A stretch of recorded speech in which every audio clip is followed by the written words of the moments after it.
December 30, 2024 இந்திய வரலாற்றில் ரொம்ப ரொம்ப முக்கியமான ஒரு நாள். ஏன்னா இந்திய விண்வெளி ஆய்வு நிறுவனமான ISRO விண்ணுக்கு ஒரு ராக்கெட் அனுப்புகிறாங்க. இது வெறும் ராக்கெட் மட்டும் கிடையாதுங்க, ஒட்டுமொத்த இந்தியர்களோட ஒரு கனவு திட்டம்.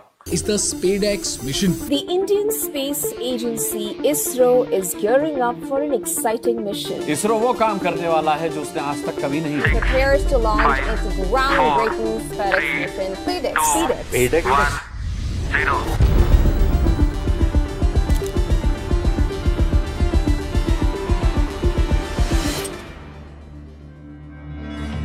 இப்போ இருக்கிற காலகட்டத்தில் நம்ம விண்வெளி ஆராய்ச்சியில் ரொம்ப ஒரு முன்னோடியாக இருக்கோம்.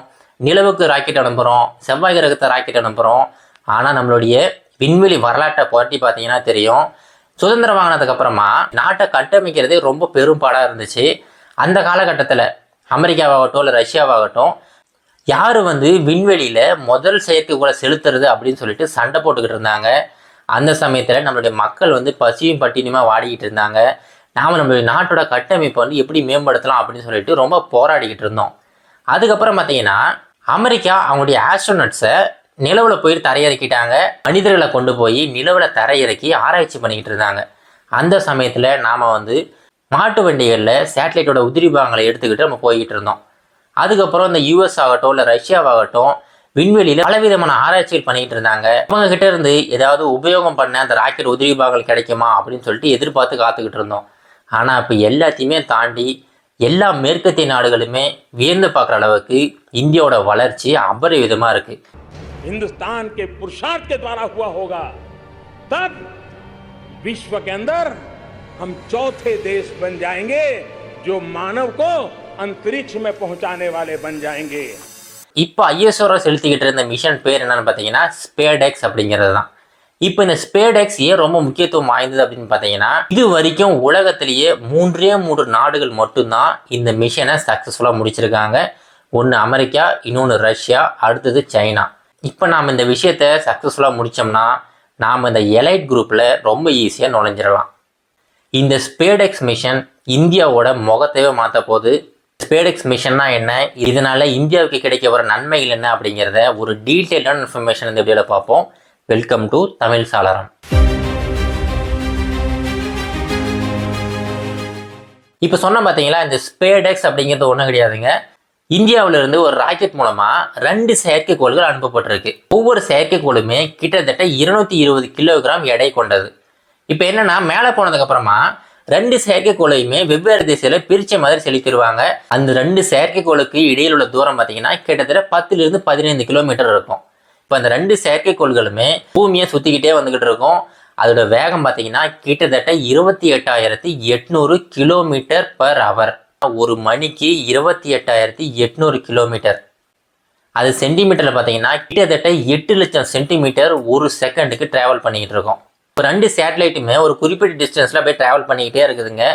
இப்போ என்னென்னா, 2 சேட்டலைட்டுக்கும் இடையிலான அந்த ரிலேட்டிவ் வெலாசிட்டி, இப்போ 2 செயற்கைக்கோள் இருக்குது பார்த்தீங்கன்னா, வேகத்தை கழிச்சிங்கன்னா ஒரு வேல்யூ வரும், அதுதான் ரிலேட்டிவ் வெலாசிட்டி அப்படிங்கிற. இந்த ரிலேட்டிவ் வெலாசிட்டி ஒரு செகண்டுக்கு 1 சென்டிமீட்டர் அப்படிங்கிற வகையில் மாற்றி அமைக்கப்படும். அதாவது முதல்ல போது பார்த்தீங்களா, அந்த சேட்டலைட் 8 லட்சம் சென்டிமீட்டர் பர் செகண்ட் அந்த வேகத்தில் போய்கிட்டு இருக்கும். இரண்டாவது போகிற இந்த சேட்டலைட் 7,99,999 சென்டிமீட்டர் பர் செகண்ட் அந்த வேகத்தில் பயணிச்சுக்கிட்டு இருக்கும். இந்த டிஃப்ரென்ஸ் இருக்குது பார்த்தீங்களா, அந்த 1 சென்டிமீட்டர் பர் செகண்ட். இந்த அளவுக்கு ப்ரிசிஷனாக அந்த வெலாசிட்டியை குறைக்கணும். இதனால் கொஞ்சம் கொஞ்சமாக அந்த 2 சேட்டலைட்டுகளையுமே பக்கம் கொண்டு வருவாங்க. பக்கம் கொண்டு வந்ததுக்கப்புறமா ரொம்ப நுண்ணிப்பாக, அதாவது மில்லிமீட்டர் ப்ரிசிஷன் அந்த அளவுக்கு ரொம்ப உன்னிப்பாக 2 சேட்டலைட்டுமே ஒன்றா இணைப்பாங்க. இதுக்கு பேர் தான் டாக்கிங் மெக்கானிசம். இதனால தான் இந்த மிஷனுக்கு ஸ்பேஸ் டாக்கிங் எக்ஸ்பெரிமெண்ட் அப்படின்னு சொல்லிட்டு பெயர் வச்சுருக்காங்க.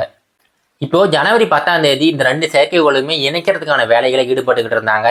ஆனால் ஒரு சில சாத்தியக்கூறுகள் சரியாக இல்லாத காரணத்தினால இந்த இணைக்கிற வேலையை தள்ளி போட்டிருக்காங்க. நாம் இந்த இணைக்கிறத மட்டும் சரியாக செஞ்சிட்டோம்னா வச்சுங்களேன், கண்டிப்பாக எல்லா நாடுகளுமே, இது வரைக்கும் இந்தியா ஒரு ஏழை நாடுன்னு பார்த்துக்கிட்டு இருந்த எல்லாருமே இந்தியாவை ஒரு சூப்பர் பவராக ஒத்துக்க வேண்டிய காலகட்டம் வந்துடுச்சு.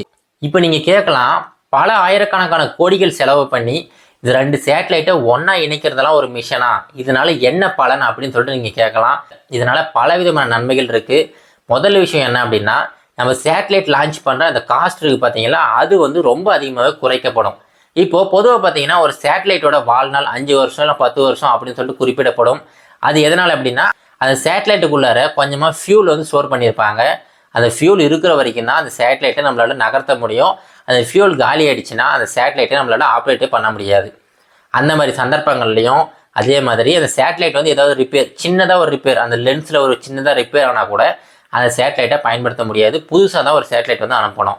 இது எல்லாத்தையுமே சரி பண்ணுறதுக்காக இந்த டாக்கிங் மெக்கானிசம் நம்ம சரியாக பண்ணிட்டோம்னா இந்த மாதிரி பிரச்சனைகள் வரும்போது இந்த ரிப்பேர் பண்ணுறதுக்காகவே ஒரு சேட்டலைட்டை நம்ம அனுப்பலாம்.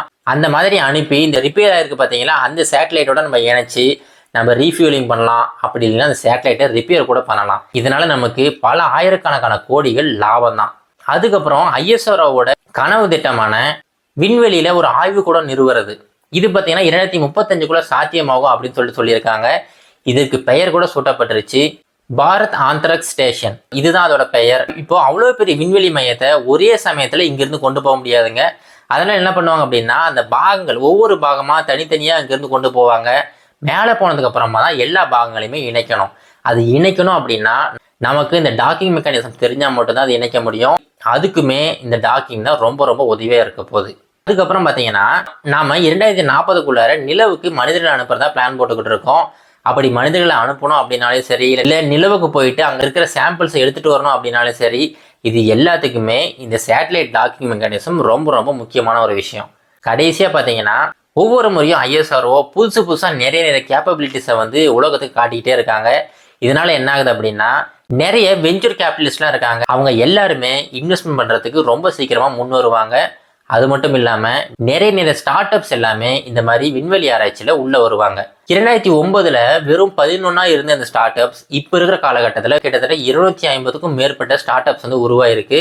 இதில் ரொம்ப முக்கியமான விஷயம் என்னன்னு பார்த்தீங்கன்னா ISRO கூட நிறைய பிரைவேட் கம்பெனிகள்லாம் சேர்ந்து வேலை செய்ய ஆரம்பிச்சிட்டாங்க. முதல் முறையாக அனந்த் டெக்னாலஜி அப்படிங்கிற ஒரு கம்பெனி சேட்டலைட்ஸை ஒன்றா இணைச்சி ISROவுக்கு கொடுத்துருக்காங்க. இப்போ என்னென்னா நம்ம ராக்கெட்டுக்கு தேவையான நிறைய விஷயங்கள் வெளிநாட்டுகளில் தான் வாங்குறதா இருக்குது. ஆனால் இந்த ஸ்டார்ட் அப்ஸில் ஏதோ ஒரு கம்பெனி அந்த விஷயங்கள் எல்லாத்தையுமே இந்தியாவிலே தயார் பண்ணி கொடுக்குறதா இருந்தால் அது தற்சார்பு பொருளாதாரத்துக்கு ரொம்ப ரொம்ப ஒரு முக்கியமான விஷயமா இருக்கும். இப்போ இது எல்லாத்தையும் விட மேற்கத்திய நாடுகள் முக்கியமாக வைக்கிற ஒரு முக்கியமான கேள்வி என்னன்னா, இந்தியாவில் நிறைய மக்கள் சாப்பாட்டுக்கே வழி இல்லாமல் இருக்காங்க. உங்களுக்கெல்லாம் எதுக்கு செயற்கைக்கோள், உங்களுக்கெல்லாம் எதுக்கு இந்த ஸ்பேஸ் ரிசர்ச் அப்படிங்கிற மாதிரி பலவிதமான கேள்விகளை அடுக்கிக்கிட்டே இருப்பாங்க. இவங்க எல்லாருக்குமே ஒரே ஒரு பதில் தான், நம்ம நாட்டுக்கு இந்த சேட்டலைட் அப்படிங்கிறது ஒரு ஆடம்பர பொருள் கிடையாது. இது வந்து ஒரு அத்தியாவசியமான பொருள். எதனால் அப்படி சொல்கிறேன் அப்படின்னா, நம்ம நாட்டை பாதுகாக்கணும் அப்படின்னா நம்ம நாட்டில் இருக்கிற அந்த வெதர் ஃபோர்காஸ்டிங் ஆகட்டும், இல்லை விவசாயம் ஆகட்டும், இல்லை டெலிகம்யூனிகேஷன் ஆகட்டும், இல்லை டிஃபென்ஸ் ஆகட்டும், இந்த மாதிரி பலவிதமான விஷயங்களுக்கு இந்த சேட்டலைட் கம்யூனிகேஷன் ரொம்ப ரொம்ப முக்கியமான விஷயம்.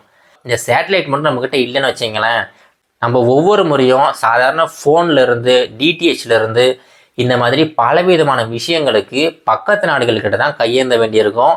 அந்த மாதிரி நம்ம போனோம்னா அவங்க வைக்கிறதான் வேலை. ஒரே ஒரு சேட்டலைட் லான்ச் பண்ணி கொடுக்கறதுக்கு பல லட்சம் கோடிகள் கூட அவங்க வந்து வசூலிக்கலாம். ஆனால் இப்போது இந்திய விண்வெளி ஆய்வு நிறுவனம் பலவிதமான செயற்கைக்கோள்களை அனுப்பி இந்தியர்களுக்கு நிறைய விஷயத்தில் நல்லது பண்ணியிருக்காங்க. இதில் முக்கியமாக சொல்லணும்னு பார்த்தீங்கன்னா, நாம் ISROவுக்கு ₹1 செலவு பண்ணோம் அப்படின்னா அவங்க இந்திய மக்களுக்காக ரிட்டனாக 2.5 ரூபாய்கள் திருப்பி கொடுக்குறாங்க. கண்டிப்பாக இந்த வீடியோ உங்களுக்கு புரிஞ்சிருக்கும்னு நினைக்கிறேன். இந்த வீடியோவிலிருந்து கண்டிப்பாக உங்களுக்கு ஒரு தெளிவான அபிப்பிராயம் வந்திருக்கும், நமக்கு இந்த விண்வெளி ஆய்வு அப்படிங்கிறது எந்த அளவுக்கு முக்கியம் அப்படின்னு சொல்லிட்டு. இதோட இந்த வீடியோ முடிச்சுக்கலாங்க. மீண்டும் ஒரு நல்ல இன்ஃபர்மேஷன் மீண்டும் சந்திக்கிறேன். நன்றி, வணக்கம்.